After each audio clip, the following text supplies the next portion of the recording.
So I don't know about you guys, but I used to get these weird jumps and shakes in my panning shots until I figured out what I was doing wrong. So in this video, I'll show you 5 tips on how to make nice, smooth looking panning shots. And some of the tips include simple things like a rubber band. So tip number 1, and this is almost like the root of all evil. So if you're shooting 24 or 25 frames per second, there's a rule of thumb saying that you should never move your camera faster than 7 seconds per full image width. If you're moving your camera faster, you're gonna have camera movement in between frames, so you're basically creating tiny jump cuts all across your pan. If you're shooting on a wide-angle lens, maybe you need to pan across 2 full image widths to cover the scene. But if you're using a tighter lens, then you might cross 3 or 4 image widths to cover the same scene. And remember, every full image width needs to be at least 7 seconds long.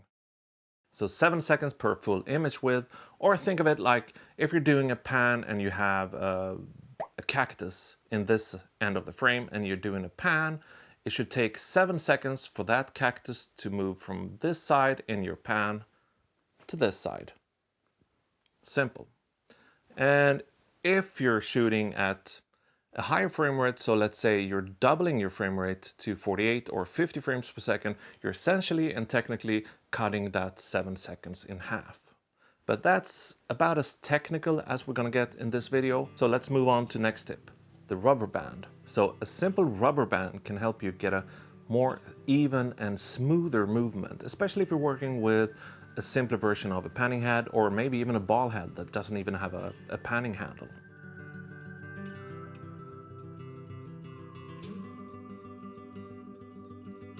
So my next tip is what I call start early and end late.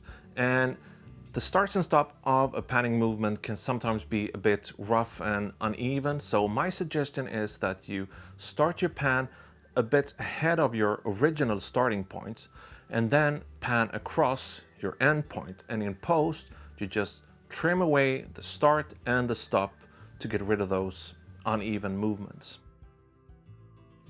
Tip number 4, on the market there's motorized panning heads and time-lapse heads, but if you already own a gimbal, you can use your gimbal to make those same kind of motorized, nice, smooth panning shots by using the time-lapse function on your gimbal. Most gimbals these days have these kind of functions built in.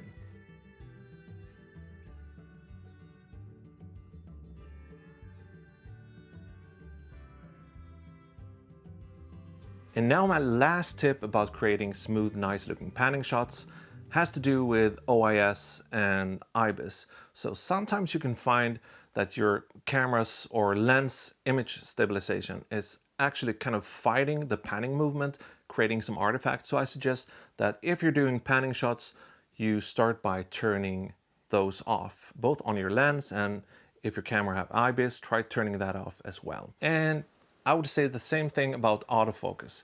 Turning your autofocus off, depending on what camera and what scene you're shooting, can help you prevent things like focus hunting. Now, do you have any panning tricks or tips? If you do, please share them down below in the comment section. And well, I think that's it for today. I want to thank you for watching, and please consider subscribing to my channel so we can hang out again soon. Okay? Bye!